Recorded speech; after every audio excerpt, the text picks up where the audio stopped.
1998's Dark City is something else. It was Alex Proyas' follow-up to The Crow, and rumor has it that if Brandon Lee hadn't died on that film, he likely would have been the lead on this picture as well. As it stands, Rufus Sewell stars instead as John Murdoch, a man who wakes up one night with a dead woman nearby and no memory of who he is or what happened. It barely gets any clearer for him as he explores his surroundings, a city of constant night that looks and feels like a film noir set in hell itself.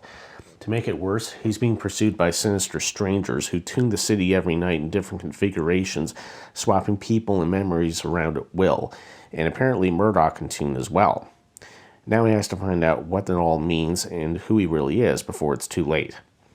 Looking at this movie now, one can be forgiven for thinking that it's a ripoff of The Matrix, but leaving aside that it predates that movie, and in fact The Matrix later used some of this movie's sets, this is a different twist on that whole idea.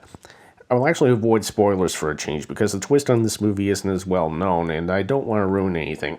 But this is one of those films that will get inside your head and make you wonder a lot about your memories and who you think you are. If anything, I would compare it to a live-action Miyazaki film like Howl's Moving Castle or The Boy and the Heron. It's very, very surreal. The cast really is superb. Rufus Sewell does get this balance between being an everyman and relentlessly getting answers. He counters nicely with William Hurt's quieter police inspector who is also piecing things together. Jennifer Connelly is heartbreaking through almost the entire picture and yet never once is helpless. And Richard O'Brien, riffraff, is downright frightening as the main stranger. It's just criminal that this actor has not been more widely used.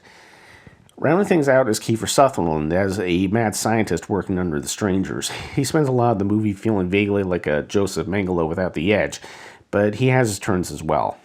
This movie is absolutely Alex Proyas' baby, and it was brilliantly done. Not only is the story very bold and immersive, but Proyas perfectly conveys Murdoch's disorientation with intentionally confusing cinematography and insanely fast editing.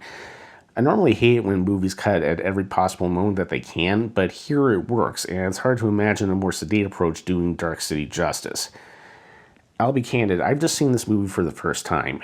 I don't know why it took me 26 years after its release to find it, but I'm very glad that I did. This really is a gem that I will never forget.